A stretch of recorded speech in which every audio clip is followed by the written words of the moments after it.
ایک عورت کہتی ہے کہ میرا خاوند کسی وجہ سے لمبی مدت کے لیے غائب ہو گیا۔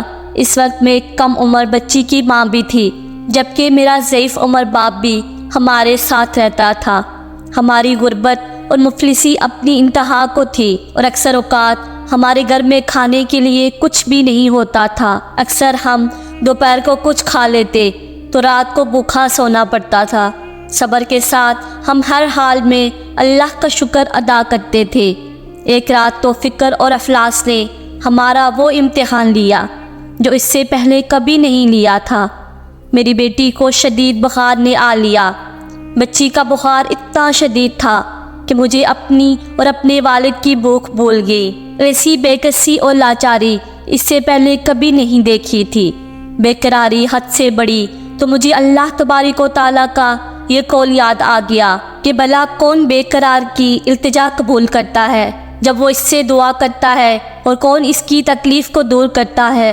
جی ہاں، ہر قسم کی تکلیف، چاہے وہ بھوک کی ہو، بیماری کی ہو، یا غربت اور افلاس کی ہو، یا پھر گناہوں کی ہو، کون اس ذات پاک کے سوا جو ان سب تکالیف کو دور کر سکتا ہے۔ یہ سوچ کر میں اٹھی اور جا کر وضو کیا۔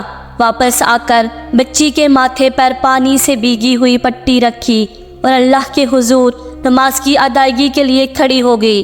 مختصر سی نماز پڑھنے کے بعد ہاتھ اٹھا کر بچی کے لیے دعا کی، اس کے ماتھے سے پٹی اتار کر دوبارہ پانی سے بھگو کر رکھی اور ایک بار پھر نماز کے لیے کھڑی ہو گئی۔ نماز کے بعد ایک بار پھر بارگاہ الہی میں دعا کے لیے ہاتھ اٹھائے، دعا سے فراغت پر پانی کی پٹی تبدیل کی اور دوبارہ نماز کے لیے کھڑی ہو گئی۔ یہ عمل میں نے کئی بار دہرایا۔ جب میں یہ سب کچھ بار بار دہرا رہی تھی تو کسی نے دروازہ کھٹکھٹایا۔ میرا باپ اور میں حیران ہو گئے کہ بھلا رات کے اس پیر کون ہمارے گھر آ سکتا ہے۔ میرے والد نے پوچھا دروازے پر کون ہے، تو جواب آیا میں ڈاکٹر ہوں۔ میں اور میرا والد ہم دونوں ایک دوسرے کو حیرت سے دیکھ رہے تھے کہ بھلا اس کو کس نے بلایا ہے۔ میرے والد نے جا کر دروازہ کھولا۔ ڈاکٹر نے آتے ہی پوچھا کہ مریض کدھر ہے۔ ہم نے سادگی سے بچی کی طرف اشارہ کر دیا۔ ڈاکٹر نے بچی کو چیک کیا، کاغذ پر ایک نسخہ لکھ کر میرے ہاتھ میں تھماتے ہوئے بولا، لائیے میری فیس دیجیے، میں چلتا ہوں۔ میں نے آہستگی سے جواب دیا، ڈاکٹر صاحب ہمارے پاس تو آپ کو دینے کے لیے کچھ بھی نہیں ہے، بلکہ ہمارے گھر میں تو کئی دن سے کھانا بھی نہیں ہے۔ میرا یہ جواب سنتے ہی ڈاکٹر غصے سے دہاڑتے ہوئے بولا، اگر دینے کے لیے فیس نہیں ہے تو مجھے آدھی رات کو فون کر کے کیوں بلایا؟ مجھے اس طرح کیوں بے آرام کیا تم لوگوں نے؟ ڈاکٹر کے منہ سے ٹیلی فون کا سن کر مجھے لگا شاید ڈاکٹر غلطی سے ہمارے گھر آ گیا ہو۔ میں نے ہمت کرتے ہوئے ڈاکٹر کو جواب دیا، ڈاکٹر صاحب ہم نے آپ کو ٹیلی فون کر کے نہیں بلایا، بلکہ ہمارے پاس تو ٹیلی فون ہی نہیں ہے۔ یہ سن کر ڈاکٹر نے مجھ سے پوچھا، تو کیا یہ فلاں شخص کا گھر نہیں ہے؟ میں نے جواب دیا، ڈاکٹر صاحب نہیں، فلاں شخص ہمارا ہمسایہ ہے۔ یہ سن کر ڈاکٹر تھوڑا سا خاموش ہوا اور پھر ہمارے گھر سے نکل کر ہمارے ہمسائے کے گھر چلا گیا اور ہم شرمندگی سے خاموش بیٹھے رہے۔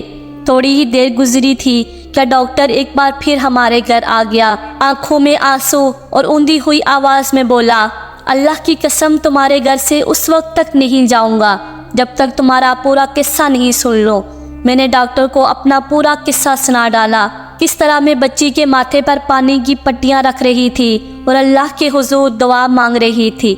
ڈاکٹر جلدی سے اٹھا اور باہر چلا گیا اور کچھ دیر کے بعد ہمارے لیے رات کا کھانا اور بچی کے لیے دوائیں اور کچھ گھریلو ضروریات کا سامان لے کر آیا۔ ساتھ ہی اس نے ہمیں بتایا کہ اس کی طرف سے ہر مہینے ایک تنخواہ ہمیں اس وقت تک ملتی رہے گی جب تک اللہ چاہے گا۔ جی ہاں، یہ اللہ پر بھروسے کی کہانی ہے۔ تو محترم ناظرین، چاہے جیسے بھی حالات ہوں، ہمیں اللہ تبارک و تعالیٰ پر بھروسہ کرنا چاہیے۔ یقیناً جو لوگ اللہ پر بھروسہ کرتے ہیں، اللہ پاک ان کی مدد ضرور کرتے ہیں۔